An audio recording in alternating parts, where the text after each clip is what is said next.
What up? What up? What's good? I was about to say it's your boy, but no.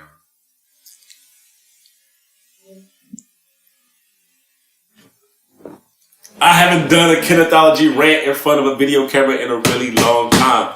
Shout out to my videographer, Chambers Photography, my younger brother, Derek Chambers. Say what up, Derek. What up with it? What up with it? I'm glad you said that. Because in today's episode of Kennethology, which I don't think we've done a visual episode in such a long time, or written anything for that matter, because I've been doing a whole lot, I'm actually going to cover Book of the Month. So what day are we in? It's May 18th. We'll call this the Book of the Month for June. Go out and get it. And then we can dialogue about it. And then I'm also going to talk about some things as it pertains to hip-hop and music and the community as a whole about being black. Because that's why I like to talk about black stuff all the time. So, like I said, I'm glad my brother said what up with it because he's speaking black English, or what some may call African-American vernacular English, or what others may even dub as Ebonics. And I picked up a book called Talking... I don't want to lose my place. Talking Back, Talking Black. Truths About America's Lingua Franca by John McWhorter, who's a linguist. And it is a very good book. It's a short read. It's not difficult at all, but it's a linguist's point of view about the actual dialect that exists, or considering the way black people talk as a dialect as opposed to something that's negative or just systematically wrong. And so I'm going to read a couple of excerpts out of here which really drew my attention, and then we're going to talk about that a little bit, and then we're going to kind of segue into music and just some top listening feels that I've had that I can't stop listening to, and just kind of the state of hip hop and where we are speaking as a culture, and how I am godly glad that hip hop is still a great representation of black American culture, and it still speaks to what the heartbeat is as who we are as far as a community, even if it is Lil Yachty talking about how cold it is in Minnesota, because it's cold in Minnesota, even though Derek hates Lil Yachty. Ain't that right, Derek? Yeah. Whatever. And he really dislikes Lil Uzi Vert. Ain't that right, Derek? Yes. All right. But he likes Migos? All day. Hey! So back to business, or black to business. I need a studio audience laughter. There needs to be people. I got that. All right. I got you. I got you. All right. Or hit you with that ping ping. Yeah. Like an old game show. All right. All right. So back to talking black. Maybe every time I wink, you can put it in there. No, you know when to cue it. You know when to cue it. I got you. Exactly. I got you. Thank you. All right. So I'm going to read a brief part of the introduction in John's book. Like I said, I highly encourage you to get it and share your thoughts and concerns on this blog post, or maybe on the YouTube channel. And then I'm going to read one portion out of chapter 1, which I think is a good drawing point. Gather around, ladies and gentlemen, and boys and girls. This is not a story. It's not a narrative. Why did I say that? Okay. Gather around. All right. Introduction. In Haiti, the language of print, school, and the media is French. But when speaking outside of formal settings, people use another form of speech, Haitian Creole. In Sicily, the language of print, school, and media is Standard Italian. But when speaking outside of formal settings, many people use another form of speech, Sicilian. In Switzerland, the language of print, school, and media is High German. But for German speakers in that country, outside of formal settings, they use something other than High German, Swiss German, which is quite different in sound, vocabulary, and structure from the German one learns from a book. In the United States, the language of print, school, and media is Standard English. But when speaking outside of formal settings, black American people use a lot of slang and bad grammar. At least, that is a general American take on the matter. However, comparing the situation here with that in other nations, it becomes clear that we may be missing something. Why would it be in so many other places casual language is an alternative to the standard one, treated as perfectly normal, while here in the United States, the casual speech of millions of people is thought of as a degradation of the standard form rather than something different. Racism! Sorry.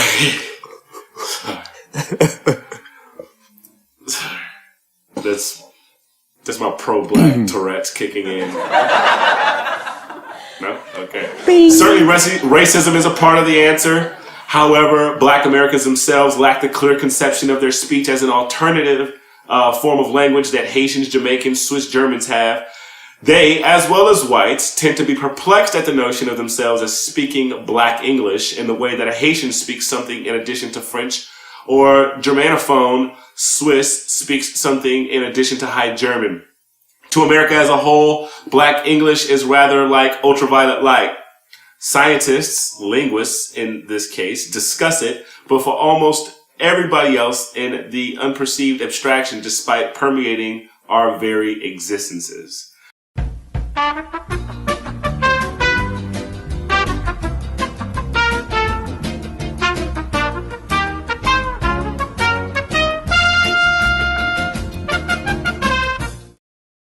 Okay, so now I'm going to read part of chapter 1. All right, thanks for hanging with me for the introduction. I hope it pulled you in. I think it possesses the type of gravity to do such. And in this part, in chapter 1, he has a section called What I'm Not Going to Do and Why. And it reads as follows. First, let's take a look at what seems not to work, which will also be useful in gaining a sense of what linguists even mean when they say black English is more than slang. Linguists and fellow travelers often teach people about black English by discussing how the verb to be is used. In a sentence like, she be passing by, what almost anyone hears most immediately is that the be verb isn't conjugated. As opposed to standard English, she is passing by. However, there is more going on in a sentence like, she be passing by than it might seem. The usage of be is very specific. It means that something happens on a regular basis, rather than something going on right now. As counterintuitive as it seems, no black person would say, she be passing by right now, because that isn't what be in that sentence is supposed to mean. Rather, it would be, she be passing by every Tuesday when I'm about to leave. In other words, that unconjugated be is, of all things, grammar. In standard English, it's easier to get a sense of what habitual refers to in language by thinking about how we express it in the past. She used to pass by every Tuesday means that it happened regularly. If you were referring to something that happened just once, you would use the simple past. She passed by just now. In black English, you can make that same differentiation in the present. She passing by right now. She be passing by every Tuesday. Ain't that right, Derek? That's exactly right. Because that's how I talk on a regular. Because you speak black English. Because I speak black English. What up with it? I'm about to. About to. About it. I be out here jamming. What's that? I bees out here jamming. But do you? All right. That's neat in that you would never think of this from just listening to black people talking, especially since we don't expect anything elegant or complex when people are just chatting. But linguists are trained to think that explaining this habitual be, as it's called in the biz, will teach people that black English is okay. Specifically, we are taught to argue that the habitual be shows that black English is systematic. If how the habitual be works is not just random, but based on rules, as in something I had to carefully explain just now, this guy's a smart aleck, then that means that black English is as good as standard English. Right? Wrong. Linguists have been telling people that black English is systematic for almost 50 years now, and it's safe to say that the argument has not made a dent in public feelings about the dialect. There's a reason for this. Racism. Thank you. As long as the be verb is still unconjugated, the habitual be still sounds wrong. People think to themselves, yeah, it's systematically wrong. It's full of that. He's breaking it down from a linguist's point of view about how Black English or African American vernacular English or Ebonics or what you want to call how Black folks talk, how we be talking, habitual be. See what I did there? Gotcha. Is in actuality its own thing, right? It's an informal form of English, and we should be looked at lesser or deemed unprofessional or less articulate just because we speak like that. So that's the book of the month for June. Read it by John McWhorter. Once again, it's Talking Back, Talking Black. You can get it at your local Barnes and Nobles like I did. What do we have next? Hip hop. You whack MCs. I was about to freestyle, but I'm not in the groove. Talking back, talking black, you talking whack, we talking stacks, talking about that. I'm talking about being up on the wall like a thumbtack. I'm talking like a chiropract. Why don't you crack that back, I crack that back. Be, she, be, usually be unconjugated. It's interrogated. The way I be speaking is eliminated. I'm sort of conversated or maybe converse. Maybe it gets worse, maybe it gets hurt, maybe it's the curse that's written upon Black people while you steady rushing to the steeple. Now, this is what I'm getting for good riddance. Why don't you listen to my black sentence? It's not for repentance. Black English, AAVE. You see me not on your BET or MTV, your CMT. It's Kennethology.com. Bomb. Don't say bomb, they're scared of terrorists. And I'm brown. Okay, I'm reloaded. I do need my own show, bro. This needs to happen so much. We need to shoot at least 2 more of these, bro, before I leave. We could do it before you leave again. Thank you. I appreciate it. You know, we be shooting all the time. He gets it. Habitual be. We be shooting. Man, he be shooting videos all the time. Yeah, I know it though. But hey, that's just what I like to do. So, you know, I'm thirsty to shoot.